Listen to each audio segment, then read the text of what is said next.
Yes, beautiful. Thank you, Rick Fortner. Good morning. Welcome to All Souls on this Labor Day. Those of you who are here, those of you who are watching online from all over the country and all over the world, welcome, welcome. It is an exciting day for us. It's September. We are launching a new theme, our theme of vocation and calling. And we have a very special preacher this morning. And Reverend Dr. Nicole Kirk is with us, and she will be with us for a year, up to maybe 2 years. She's with us part-time as a minister, and you'll understand why only part-time when I read her highly reduced version of her bio. Since 2012, Reverend Dr. Nicole Kirk has been an associate professor and the chair of Unitarian Universalist History, and is a historian of American religion at Meadville Lombard Theological School. She earned her PhD at Princeton Theological Seminary before pursuing her doctoral studies. Nicole earned a Master's of Divinity from Vanderbilt Divinity School and a Doctorate of Ministry from Princeton. In 1998, she became the minister of East Shore Unitarian Universalist Church in Kirtland, Ohio. She served that congregation as its senior minister for 8 years. Nicole has served on several boards, most recently the American Academy of Religion's Board of Trustees. Her courses at Meadville Lombard include Unitarian Universalist History, Call of the Wild, Nature and American Religion, History of Global Christianity, and more. Dr. Kirk's first book, Wanamaker's Temple, The Business of Religion in an Iconic Department Store, was published by New York University Press. Dr. Kirk has published a chapter on Black humanism for Anthony Pinn's edited volume, Humanism and the Challenge of Difference. Dr. Kirk is working on a book examining the circus and American religion. I'm looking forward to that book coming out. Sometimes feels like a circus in here on Sunday morning. But born and raised, get this, in Tulsa, Oklahoma. Yes. Nicole, actually I should say Nicole, from some time as she was growing up, her family went to Hope Unitarian Church, and then as a young adult, she started coming here, and I believe found your call to ministry in this sanctuary, maybe? Or you're going to tell us a little bit about that? All right. Someday we're going to hear about that. But she was here when Brent Smith was here, and Dr. Wolf were here years ago before going into seminary. Nicole and her spouse, Frederick, moved to Oklahoma with the Tulsa Remote Program in 2021 because Meadville Lombard Theological School allows professors now to teach remotely. Frederick is originally from Paris, France. Nicole is the mother of an adult son, Kirk, who works as a software specialist in Ann Arbor, Michigan. So please give a warm All Souls welcome to Reverend Dr. Nicole Kirk. Yes. And I want to welcome anyone who's visiting today. If you're here visiting, Boyce, who's one of our greeters, is going to be coming down the aisle. He's got a gift for you. We have a gift for you, and we'd love to give that to you. So just raise your hand as he walks up the aisle, and he'll give you a gift. If you're online, you can put something in the chat. We're going to light candles here in a few minutes, and we will lift up joy or concern in your life. And with that, I'd invite everybody to rise as you are able, as Reverend Gerald Davis leads us in our invocation this morning. Good morning, church. This is indeed a day that God has made. Let us then rejoice in it and be glad. And let us count our many blessings. We are grateful for the capacity to see, hear, feel, and understand. We are grateful for the incredible gift of life. And we are especially grateful for the ties of love which bind us together, giving dignity, meaning, worth, and joy to all our days. Please join me in our covenant. Love is the spirit of this church, and service is this law. This is our great covenant, to dwell together in peace, to seek the truth in love, and to help one another. Welcome to All Souls, where we love beyond belief.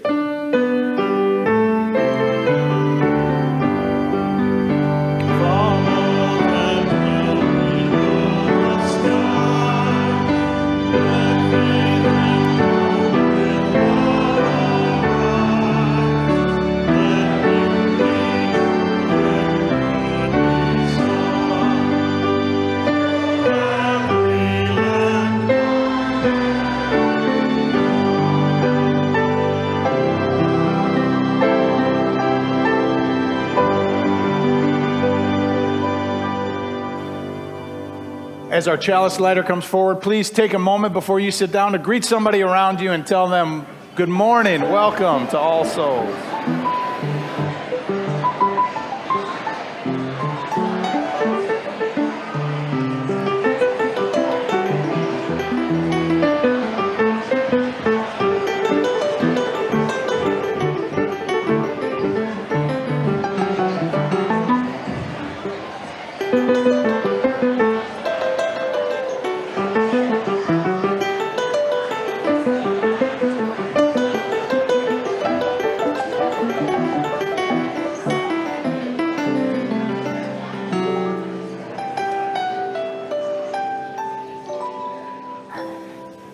Well, I am so pleased to welcome our chalice lighter this morning, Cynthia Vanderpool. Many of you know her because she's one of our greeters and welcomers and a frequent usher on Sunday morning. She's very near and dear to me, in part because some years ago, I plucked her out of the congregation and asked her if she would serve as my executive assistant, and she did that for a couple of years and was just absolutely fantastic to have in my corner, helping me in every step of the way. Since leaving that position, she's continued to be a part of this just an important part of this congregation. Cynthia Vanderpool.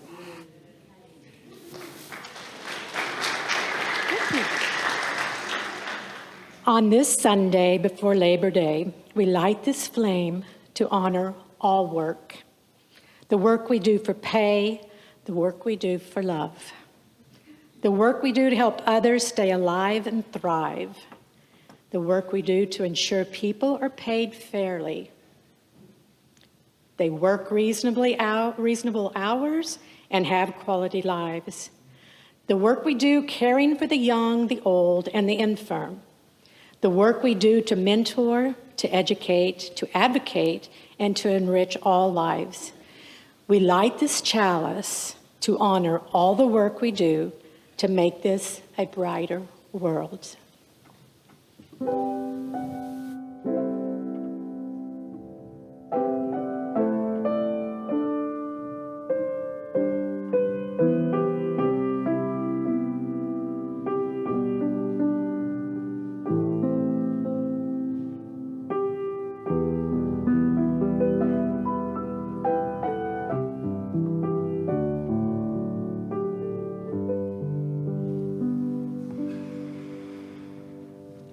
The story I get to share with you this morning is from the Arikara Plains people, called Sharing the Corn, the story of Does Nothing.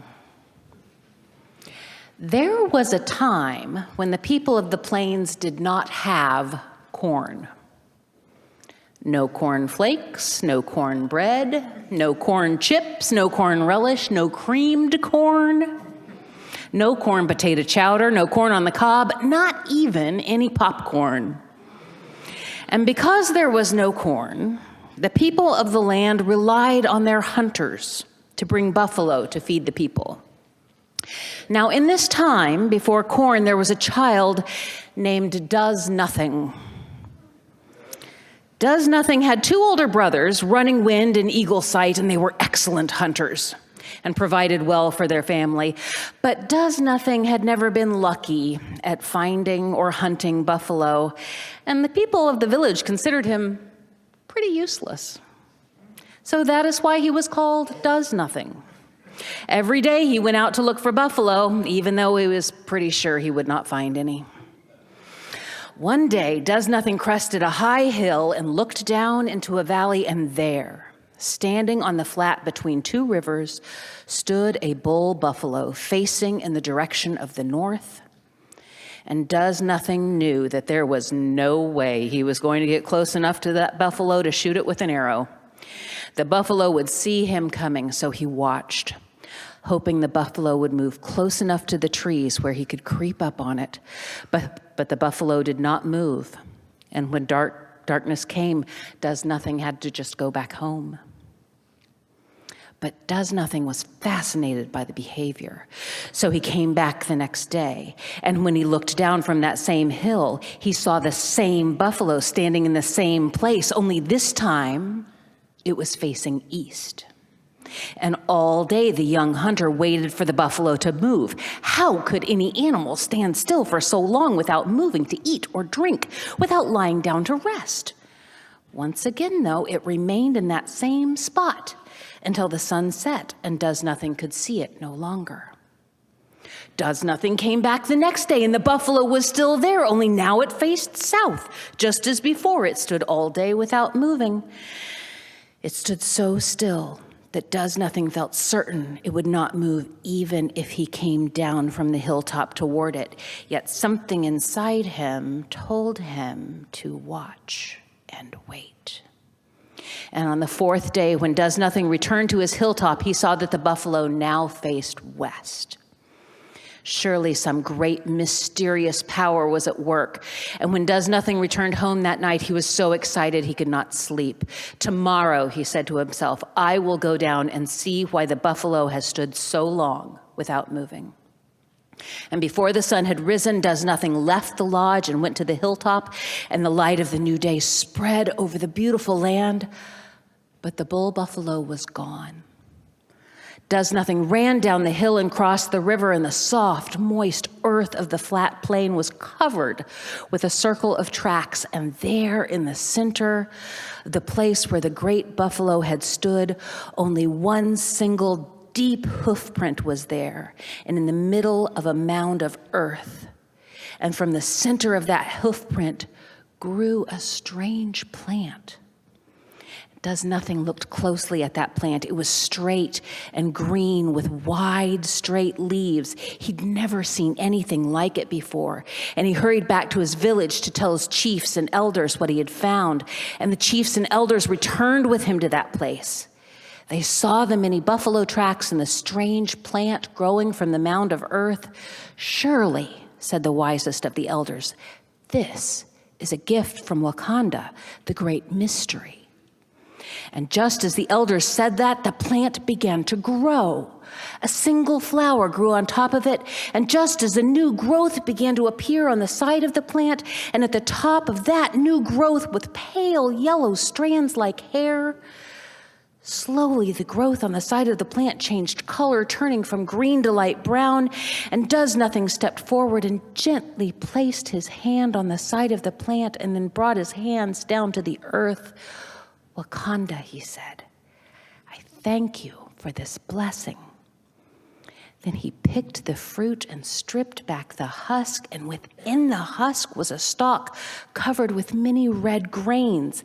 And he plucked a few free and tasted them, and everyone watched and waited. Then Does Nothing smiled. These are sweet to the taste as milk. Truly, this is a gift. It is new food for the people. Now, other fruits had appeared on the plant, and as they ripened, the people picked them. Some of those ears of corn had red kernels, some were white, and others were yellow or blue. These must be seeds, the elders said. We must not eat them all, but save some to plant in the spring.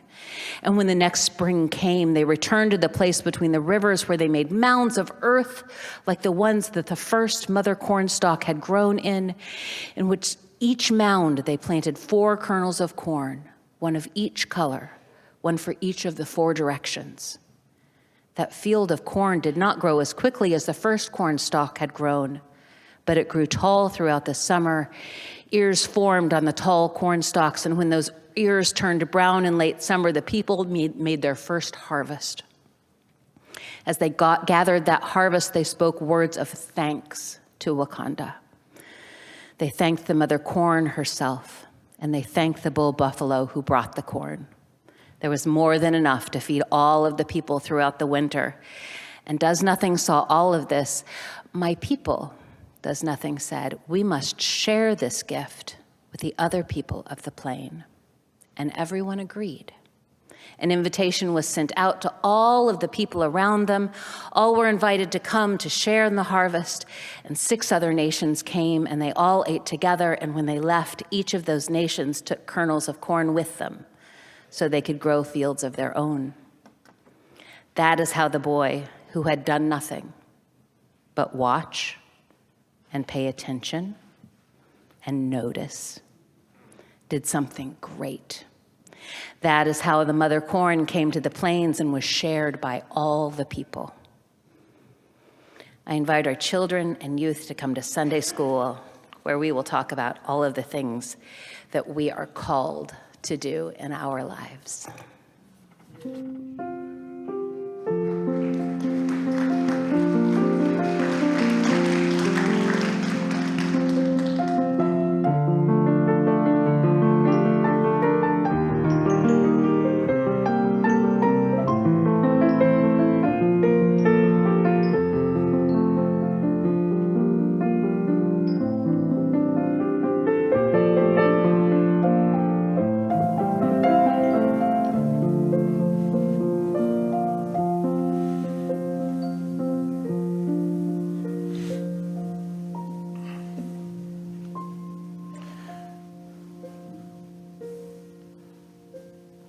I want to light our first candle for Shannon Boston, our wonderful director of religious exploration, who reads us beautiful stories for our children and all ages.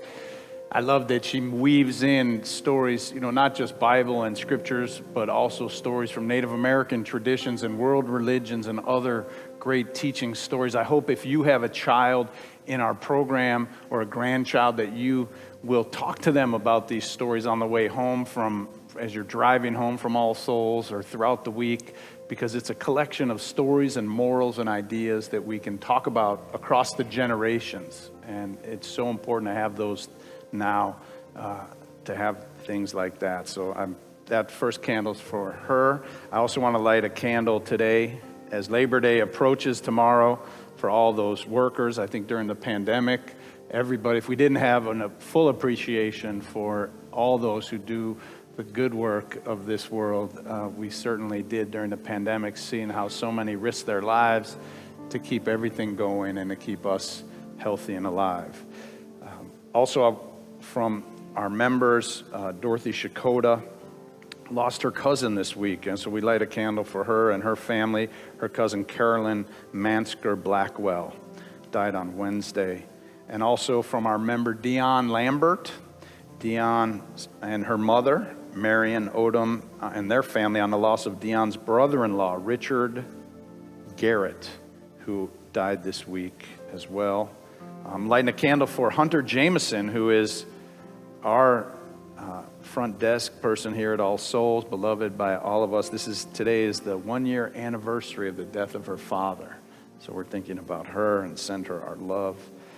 Also, from our online members, thank you for sending some in. Allison Geary asked us to light one for Charlotte, who's recovering from a car accident. And Colin Bent asked us to light one for Philip, who is recovering from surgery. And a final candle for the Kroll family, who I see sitting here, the original 4, who also sponsored our candles today. It's great to have their daughters here in town with them. Both Cynthia and Allison, welcome to you, and thank you for your family for sponsoring our flowers today. If you have a name of someone you'd like to include in our service today, please call out and I'll light a candle for them as well. Dan Arthrow.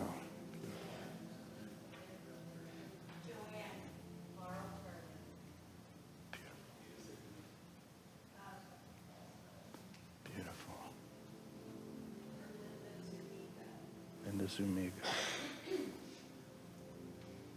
All right, we've got all the candles lit this morning. Beautiful.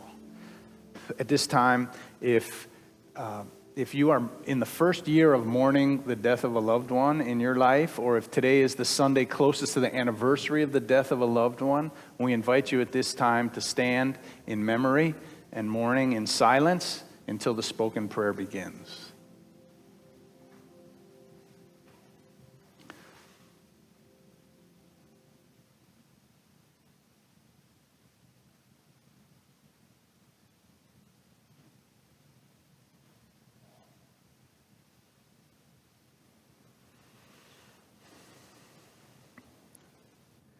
You may be seated. Hear now this prayer.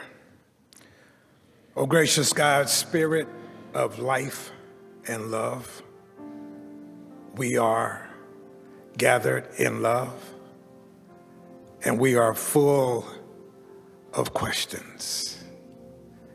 How can, when can I, if, all kinds of questions that make us ponder. We ask that we will move away from those questions and reside in this comfort of your embrace. We allow ourselves to feel this embrace because we know that we are part of one another. We are not alone. We are in community, and your love binds us together.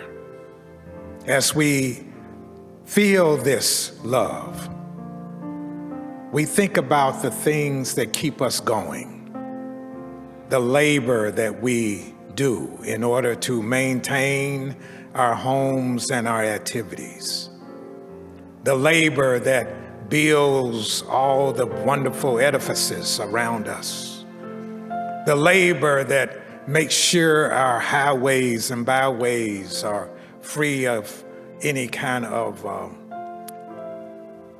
intrusions. And we are in Tulsa, aware that we have a new human cause waterway. May those who dare go into that water know that you are with us anyway. Oh, gracious God, we are part of a long-lasting attitude that says, yes, we can, that brings us hope and gives us the stamina to keep on going. All the injustices, all the contradictions are by the wayside because we are aimed at something good.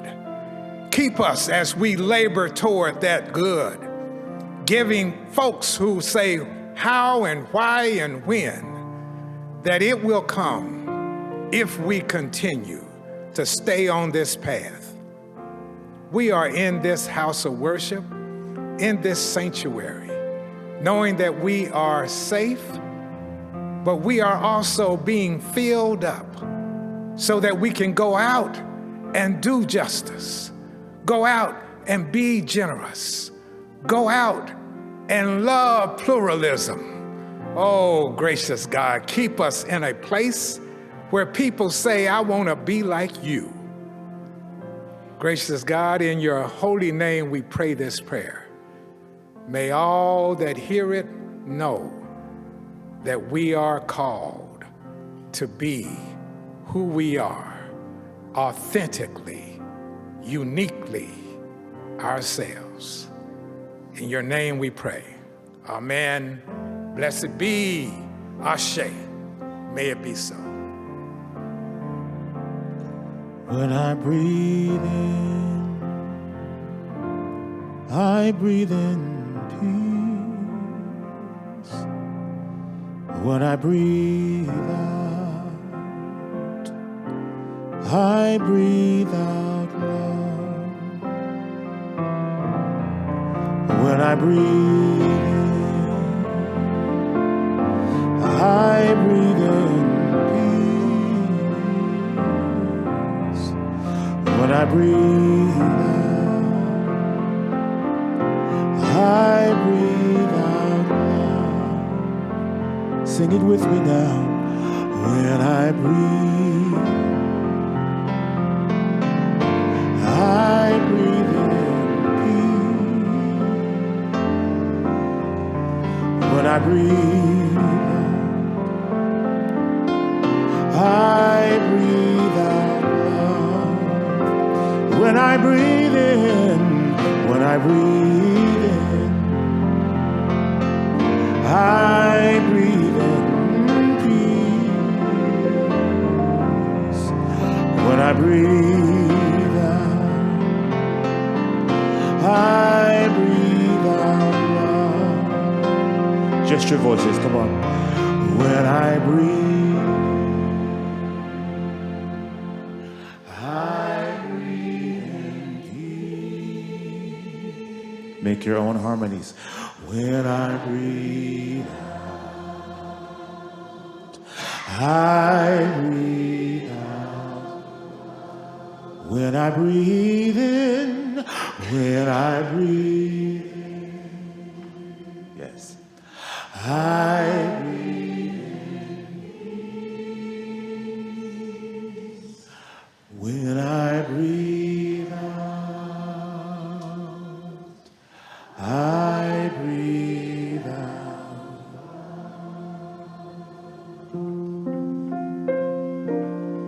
Though I may speak with bravest fire and have the gift to inspire, but don't have love. Well, there's a hymn in your hymn book, number 34. You would look at that. David and I, that's our opening hymn this morning. It's number 34, and David and I and all of us invite you to rise in body or spirit as we sing this together.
Playing hymns that make me cry. Beautiful, beautiful. Thank you so much for this warm welcome. And it is homecoming for me in so many ways. In fact, it wasn't my youth. It was actually the first 10 years of my life that was rooted in this congregation. And I have stories about that I'll share another time. But remembering the Sundays my mom would have me listen to Dr. John Wolfe was some of my precious memories. And this was the sponsoring congregation for my ministry with the Unitarian Universalist Association, thanks to Brent Smith and this congregation those years ago. We're going to have a great year together. That's right.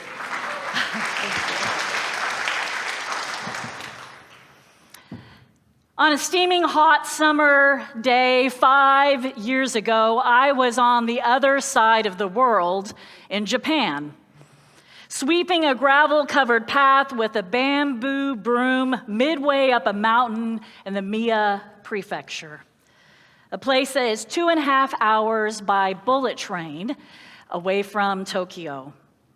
I have been in Japan for almost 3 weeks, and much of my time was devoted to studying Shinto, the ancient indigenous spiritual religion of Japan, at the Tsubaki Grand Shrine.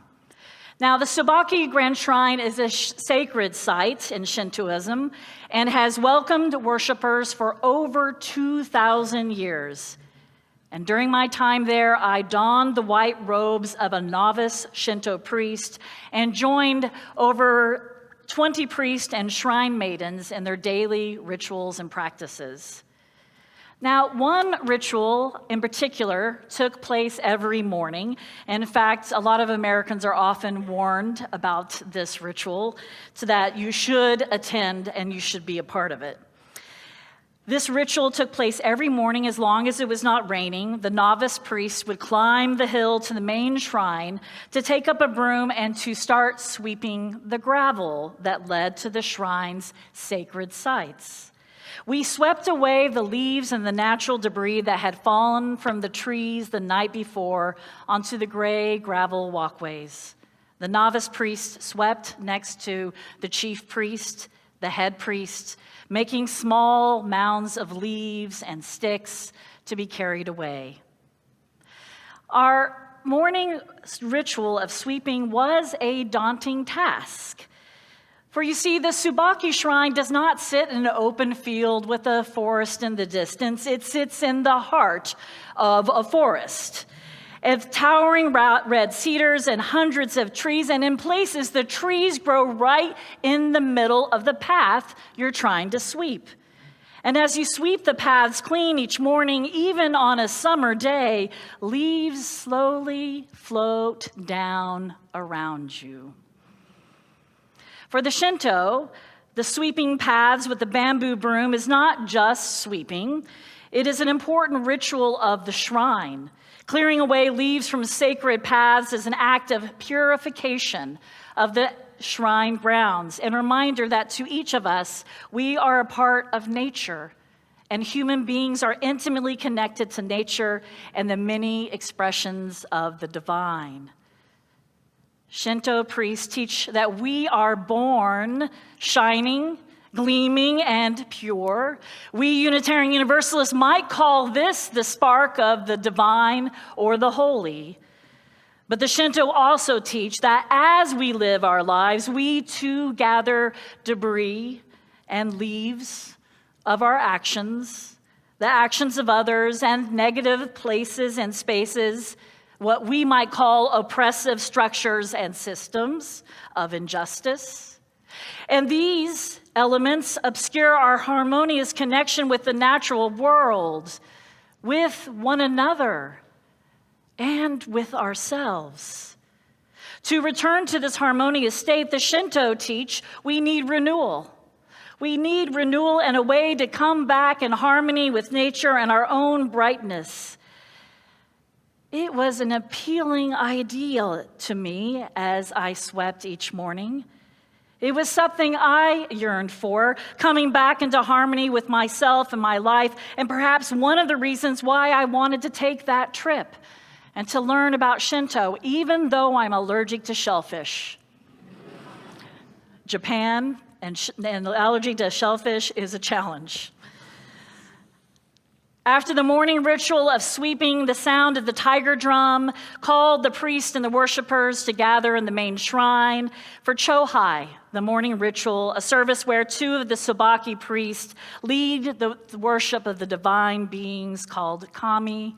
And as a community, we participated in a ritual purification ceremony, chanting an ancient Japanese prayer. Now, when I went to Tsubaki to spend time at the shrine, I thought I would spend my mornings sweeping, my afternoons learning about Shintoism and Japanese calligraphy and soaking up the stunning surroundings of the shrine.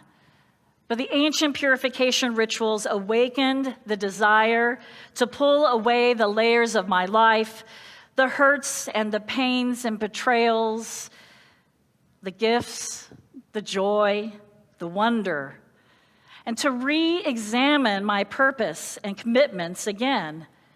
After all, 2 decades had passed since I had said yes to a calling to ministry, the vocation I had devoted my entire life since I was 25 years old. I had other periods of vocational discernment when I went back to school for my PhD, leaving behind my beloved congregation. And here I was again, a time to enter into serious discernment about my vocation. Even if I were to keep steady in my work, I needed renewal in my life in other ways. I was hungry for something more. What is your vocation? Yes, you, those online or those sitting here on this sunny day here in Tulsa. Are you in a place where you are wondering what you should do with your life in the next few years, let alone maybe just this week? The Latin word of vocation is voice. The Latin root of the word vocation is voice. To listen to the calling of a voice. Now, some believe that that calling comes from an external source like the goddess or God or the divine. Others interpret vocation as a goal to work towards, often associated with helping professions such as ministers, doctors, lawyers, therapists, nonprofit workers. Another school of thought thinks about vocation as a set of noble ideals and values that, in this case, you also work towards. Some of the great social justice leaders of our time are the role models of this perspective. This is a popular approach to vocation for our goal-setting kind of mindset in this society. I want to be like this person. Here are the moves to get there, and I set that goal and work towards it. We think of what we want to be, and we go for it without any real analysis of who we are, our strengths, or our growing edges. Others think of vocation as an inclination towards an occupation, art, or service. It's a natural talent or skill that is particularly held by you in a way that allows you to express yourself in remarkable ways as a sculptor, a painter, a photographer, a weaver, or even an illustrator. In other words, your vocation does not necessarily have to be your job, and I think actually that's one of the ways that we can put ourselves under in a situation of struggle when we make it have to be everything, that it can also be something that you do on the side, that you don't earn a living from, but it is a part of your life and brings wholeness and rootedness to all that you do. It can be artwork, it can be justice work, it can be activism. Now, Parker Palmer, the Quaker teacher, activist, and writer, wrestles with the questions of vocation in many of the books he wrote over the years. And it's Palmer's definition of vocation I return to each fall when I lead a class on vocational studies for the next generation of ministers at Meadville Lombard Theological School, where I'm a professor in addition to my work as your programs minister here at All Souls. Now, Parker Palmer invites us to think of vocation as a goal. It invites us to think of a vocation as a goal or a particular profession. He doesn't want us to do that. He warns us against that. He says that we should seek and listen for our vocation, not as a call from outside ourselves, but as a way to listen to your life. Listening to your life. Who you are, what you are meant to do. As Reverend Davis reminded us, to be authentically ourselves this morning, to listen to your skills and strengths, your values aligning with your action in the world. But that is much more difficult than it would seem. Palmer, in his own investigation of vocation, something he struggled with his entire life, once had a conversation with an older Quaker woman in a congregation he was a part of, and she gave him this advice: before you tell your life what you intend to do with it, listen for what it intends to do with you. Before you tell your life what truths and values you have decided to live up to, let your life tell you what truths you embody, what values you represent. Now, for those of us who have marginalized identities, the listening process can be extremely challenging as we reconcile what we hear from people and institutions in our society in words and in action that lessen our self-worth and attack our very being. This attempt to tell us who we are versus what we know and who we know we are about ourselves that is good and true and beautiful. In this case, vocational work can be a reconciling of our divided selves between what the world says about us and what we know to be true and authentic. And for all of us, listening to our lives deeply can be frightening and painful as we lean over the edges to look down at all the possibilities. As we name our growing edges, we sink into discomfort as we wrestle with the past, or the discomfort when we try to learn new things, when we experiment with ways to express ourselves. It's a time to name our strengths and expand those possibilities, but that is scary.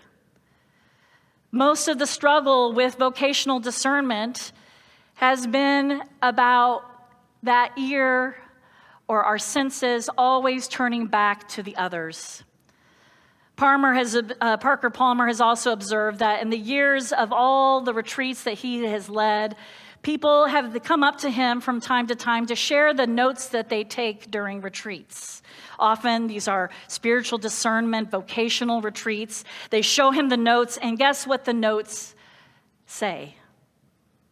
He says the pattern is nearly universal. People take copious notes on what the retreat leader says, sometimes on the words of certain wise people in the group, but rarely, if ever, do they take notes on what the people themselves say. We listen for guidance from everywhere but from within. This is one of the reasons I encourage my students and people I'm ministering to journal or embrace Julia Cameron's morning pages from her classic book, The Artist's Way. Regular journaling gives us space to listen to ourselves, and if you can't write it, you can draw it, and if you can't draw it, you can dictate it, but some kind of feedback so you have a way to listen to yourself. My stay at the Tsubaki Grand Shrine and the rituals of the Shinto reminded me of the necessity to revisit my vocation from time to time. I had made my life very busy in the years leading up to that trip, and that morning ritual of sweeping invited me to consider how the leaves fall each night, are swept away each morning, and then must be swept again the next day, and again the next day, and again the next day. It was a powerful reminder that renewal and change is possible for us, but it is not one and done. It takes regular, ongoing, intentional work. But vocational reflection would have to wait until I returned home. I knew that I could not do it in Japan, for I was away from the daily demands of my life, my family, my teaching. The only way to reflect on my vocation was to intentionally do so with my community of friends and mentors and colleagues. You need a community to do vocational work, to process and to learn from the listening that you do to your life. And so this morning, I want to leave a story with you, again from my dear mentor in life, Parker Palmer. a story he tells in several of his books when he talks about vocation that reminds us of the perils of vocational work and how it's all too easy to stop when we become frightened. When he was in his early 40s, he took an outward bound course, and in the middle of that course, he was asked to confront a thing he had feared the most since he had heard about the program. He was told that he would put a gossamer thread hooked to a harness around his body, and he would back up over the edge of a 110-foot cliff. He was told to lean out over God's own emptiness and walk down the cliff to the ground 11 stories below. Now, that cliff started with a 5-foot drop to a small ledge, and then a 10-foot drop to another ledge, and then a third and final drop all the way down. Here's Parker Palmer, talking about that experience. He writes, "I tried to negotiate the first drop. My feet instantly went out from under me, and I fell heavily to the first ledge. I don't think you quite have it yet," the instructor said, very astutely from the ground. "You're leaning too close to the rock face. You need to lean much farther back so your feet can grip the wall." That advice, like the advice of some spiritual traditions, went against every instinct. Surely one should hunt the wall, not lean out over the void. But on the second drop, he writes, "I tried to lean back better, but not far enough, and I hit the second ledge with a thud, not unlike the first." "You still don't have it," said the ever-observant instructor. "Try again." Since my next try would be my last one, her counsel was not especially comforting, but try I did, and much to my amazement, I found myself moving slowly down the rock wall. Move by move, step by step, I made my way with growing confidence until about halfway down, I suddenly realized that I was headed to a very large hole in the rock face. And not knowing anything better to do, I froze. The instructor waited a small eternity for me to thaw out, and when she realized I was showing no signs of life, she yelled up, "Is anything wrong, Parker?" As if she needed to ask. To this day, I do not know the source of the voice that came from within me, but my response is a matter of public record, and I said, "I don't want to talk about it." On a rock cliff, 110-foot cliff, hanging there in the air, "I don't want to talk about it." Now the instructor yelled back, "Then it's time you learn the motto of Outward Bound." Wonderful, I thought. I'm about to die, and she's feeding me bromides. But then she spoke words I have never forgotten, words that are so true that it empowered me to negotiate the rest of that cliff without incident. She said, "Parker, if you can't get out of it, get into it." Bone deep, I knew there was no way out of the situation except to go deeper in. And with that knowledge, my body began to move. Parker's story illustrates the challenge of vocational work. It can be scary, it can be unfamiliar, and what comes up can sometimes be hard to face, and we freeze up. But All Souls, if you can't get out of it, why don't we get into it? Why do we get into it here? Our spiritual hunger, our need of community, our desire to seek something more in life. And so this year, I invite you. This year at All Souls, take this opportunity to intentionally listen to yourself. Take a class on Wednesday evenings. Show up for a new social event. Be a part of one of our justice teams or one of their justice team actions. or attend Sunday services on a more regular basis. However you want to do it, let's get into it, because we can't get out of it, but we can get into it together. Blessed be. Amen.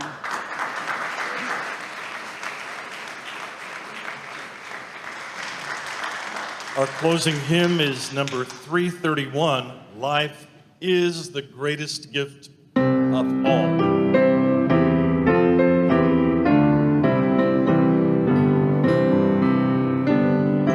And we invite you to rise in body or spirit as we sing together. Life is the greatest gift of all the riches on this earth. Life and its creatures, great and small, of high and lowly birth. So treasure it and measure it with deeds of shining worth. Mine is the brightest gift of all thought its bearer bars. It seeks creation's hidden plan, its quest surrounds all bars. It rains the wind, it chains the storm, it weighs the outmost stars. We are of life, its shining gift, the measure of all things. From up the dust, our temples lift, our virtues on wings. For seed and root, for flower and fruit, our grateful spirit sings. Beautiful, beautiful. Please be seated for just a moment. I'm just so looking forward to this year and having Dr. Kirk with us. Wasn't she fantastic? We're just so thankful that, what beautiful. You spoke to me. You spoke to me today. I really appreciate that. We're going to take up our offering, which we give away each week to a good cause. Today's offering is going to go to the John Burton Wolf Scholarship at Meadville Lombard Theological School, where Dr. Kirk is a professor. That is a scholarship that was started in honor of our longtime minister, Dr. Wolf, who served here, this congregation, for over 50 years. And passed away back in 2017. A great mentor to me, and I know to Nicole as well. If you just know that if you're giving your gift in the plate and you're writing a check or putting it in an envelope, please mark offering on that. And also if you happen to be putting your pledge payment to the church in the plate, mark church. So we just want to make sure everybody's money goes exactly where you want it to go. If you're new or visiting and would like to learn more about All Souls, after the service, we'll be shaking hands over at that door, and at our Sonnen Library right to your left, there will be greeters there to welcome you. I'll come in and say hello as well and answer any questions you have. We're so glad you joined us today, and we hope that you'll find among this people and this place a home for your heart and your spirit. Couple quick things. You can also sign up. We have refreshments in Emerson Hall. Our bookstore's there, and you can sign up for our pickleball tournament. It's really important. It's only a few weeks away on September 21st. If you play pickleball, this is your chance. We're going to open it up to the wider community to be part of the tournament. So get your name in there. We'd love to have you be a part of that. It's a fundraiser and a fundraiser for All Souls, and we appreciate your support. Our conscious inclusion program, it's going to be small groups that are going to be going throughout the entire school year. So for 9 months, meeting regularly throughout the month to learn about inclusion, racial understanding, self-identity, all of those things. This is going to be a phenomenal program. It's a real once-in-a-lifetime chance to be part of something this amazing. I really want to encourage you. Reverend Randy Lewis asked me to encourage all those who identify as persons of color in our community to join and be a part of this. It's going to be a phenomenal experience for everybody. And once it's, September 4th, this week, Wednesday night, you can join in person or online on Zoom to find out more about it so that we can kick it off next week. Let's see. Vocal children and youth choirs, Pastor David, I understand. Our vocal placements are happening. If you want your children 4th grade through 12th, we've got an amazing program for children and youth. We love them singing. Yes, please bring them for that.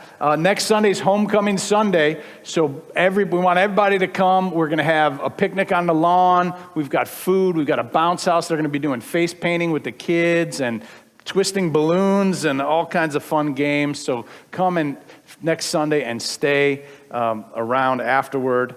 Right now, we will greatly receive this morning's offering for the John Wolfe Scholarship at Meadville Lombard.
I hope you'll stick around on Zoom for some conversation and meet some new friends from around the world and around the country. For those of us who are here, I'd like to say I hope you stick around as well, and let's greet one another and make some new friends in Emerson Hall after the service. And now let us hear a final benediction from Reverend Dr. Kirk as we extinguish our chalice. And so may the truth that sets us free, the hope that never dies, the love which casts out fear, lead us forward together until the day spring breaks, and love and justice lead the way. Go in peace on this day. Go with love in your heart. Blessed be. Amen.